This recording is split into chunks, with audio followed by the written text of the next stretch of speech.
All right. Everybody probably already knows this, but generative NFTs are a complete joke. Now, some clarity here because I'm trying my absolute best to be charitable on this video. The concept of a non-fungible token entirely might be useful in a selective set of circumstances, but the hype-driven market for JPEG images that are inexplicably worth millions and millions of dollars just because a bunch of college kids with a greed complex want them to be is dead. According to a detailed report from Dap Gamble that recently made the rounds here on YouTube, quote, the vast majority of NFTs are worthless, end quote. Just to cite some numbers, of the 73,257 NFT collections they identified, 69,795 of them have a market capitalization of 0 Ether, which means, in no uncertain terms, totally worthless. Now, that metric also tracks kind of perfectly with celebrity examples like Justin Bieber, who purchased a Bored Ape for $1.3 million, which is now worth only $60,000. Or Steph Curry, who bought this Bored Ape, which has lost 50% of its value. Tom Brady bought this one, down 80%. Even Neymar Jr., who doubled up for himself and lost 84% and 82% respectively on his 2 purchases. See, the whole concept of celebrity promotion alongside Bored Ape Yacht Club, Bay C, is a rabbit hole by itself, involving a massive Hollywood agency called CAA, as well as dozens of individual singers, actors, and modern superstars. But that's not the topic for today. I did an entire video on that, its own individual thing, the people involved, the money, etc., etc. But for today, we're talking about something else entirely. Think of it this way. Despite the cratered value, the extensive accusations of Nazi iconography, oh yeah, they had that too, spearheaded by an artist named Ryder Rips, it came to light that there were dozens of thinly veiled racist references and Nazi references, as well as subliminal messages contained in the Bored Ape ethos or ecosystem. I've also got a video on that linked down below as well for those that care, but again, that's a tangent. Despite all of this, the cratered value, the Nazi themes, the celebrity promotion conspiracies, despite all of it, there's still a dedicated cohort of fans, a rather large dedicated cohort of fans, intent upon following Yuga Labs to the promised land of financial independence. Just one problem. By following them and being a dedicated fan, you might go blind. This is where we introduce ApeFest, and believe me when I tell you, this has got to be one of the dumbest things I've ever seen in my entire life. ApeFest is an in-person event put on by Yuga Labs, the creators of the Bored Ape Yacht Club, where the college kids with a greed complex get together in person to awkwardly tell each other how early they are in adopting a world-changing technological revolution. It's a hilarious fixture now in the NFT industry, but it's really hard to verbalize just how ridiculous the entire thing actually is. Here's some footage. Judge for yourselves. Bright lights, flashy clothing, everybody hodling their apes to the moon. But ApeFest 2023 in Hong Kong wasn't just hype and financial liberation. It was also dangerous.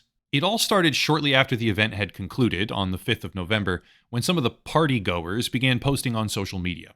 Quote, anyone else's eyes burning from last night woke up at 3 a.m. with extreme pain and ended up in the emergency room.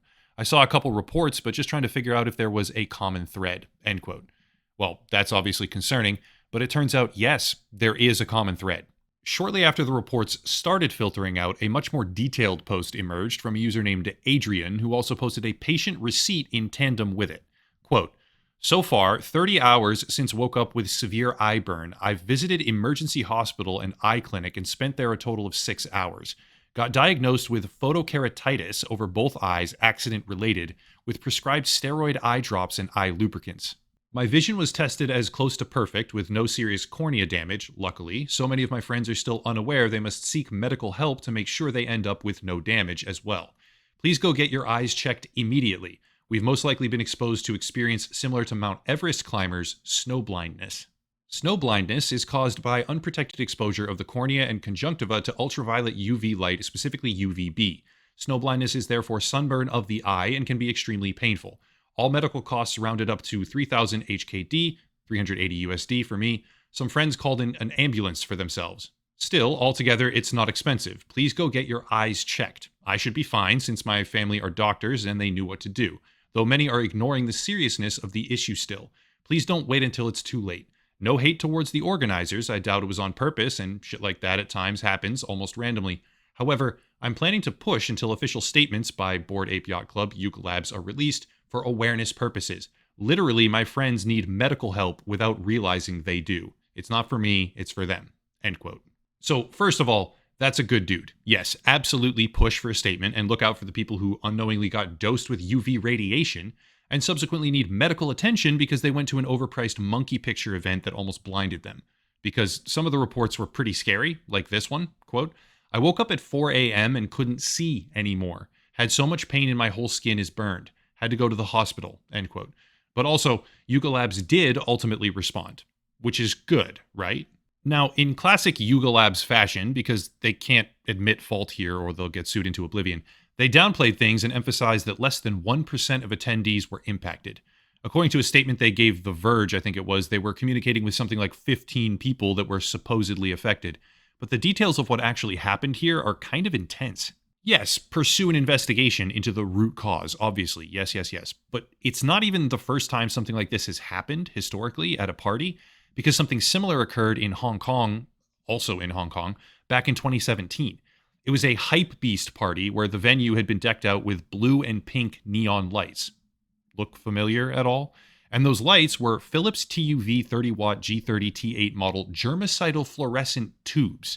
No joke. Well, switching back to Yuga Labs and ApeFest, what are those? What are those? And most importantly, what are these at the front section of the stage?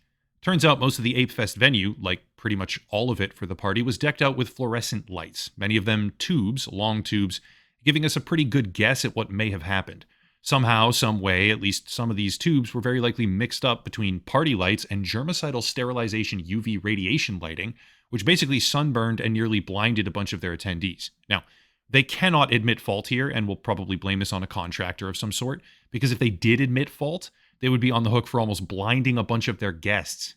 It's not funny per se, and I don't mean to make it seem like I think it is, because obviously people being injured isn't funny by itself, but it's kind of funny when you think about the fact that a bunch of people who bought pictures of monkeys, some of them for hundreds of thousands or millions of dollars, flew across the world to have an awkward get-together and brag about their expensive pictures of monkeys, and nearly lost their eyesight because the Nazi iconography-embracing parent company of their monkey pictures probably accidentally used ultraviolet sterilization radiation lights instead of party lights for their "we're going to be rich off our monkey pictures" style rave. Oh, and in case anyone wants to chime in, like, "You don't know that they embraced the Nazi iconography. Those are just allegations." Yeah, you're right, okay? You're right. But on the exact same day that all of this came out, I shit you not, about how they maybe, possibly, probably almost blinded their guests, one of their prominent staff stepped down because people discovered all the very, very offensive things that he would routinely say in the past. Not just a couple instances 10 years ago, okay, like classic cancel culture stuff, like a lot of it all the time. Regardless, something about this struck me as entertaining and worthy of talking about, even if it's not some sort of groundbreaking investigation, because I cannot get over how ridiculous the concept of a bored ape truly is. It's a picture of a monkey's head. A bunch of them are almost identical to each other, and yet people will buy them for hundreds of thousands of dollars and fly their ass across the planet to parties where they might go blind, apparently, all for the sake of what? Financial freedom? How in the world has humanity become this much of a joke? I catch myself wondering that every single day. On the bright side, at least some of them are maybe kind of waking up. I mean, investors are suing the company because their investment isn't worth hardly anything anymore. And they're also suing a very, very long list of celebrities who endorse them, the monkey pictures, that is. But these kinds of things are typically easy to dodge for the parent company. The onus is on the investor to understand the purchase, especially if there's even like a rudimentary disclaimer. So I doubt this kind of recourse will bear fruit for the guys that aped into buying a picture for 500 grand because of severe FOMO. Sympathy levels probably aren't all that high if we're being completely honest here. Ultimately, the Bored Ape Yacht Club has also been called the Bored Ape Nazi Club by some, and now it will jokingly be referred to, again by some, as the Bored Ape Blind Club, because the awkward in-person event where JPEG moguls are supposed to flex their status and wealth nearly blinded a bunch of people. Never thought I'd be making a video about it, but here we are. If you want to support the channel, check out the links down below. Everybody wants a VPN, of course, and we've got a sweet deal on that for you. Everyone who wants to support through locals, Patreon, or memberships, that's down there as well. We've got an entire merchandise line launching soon, by the way, but more details on that later. And yeah, question everything, including the type of fluorescent light bulbs that are strobing in front of the monkey stage, and have a nice night.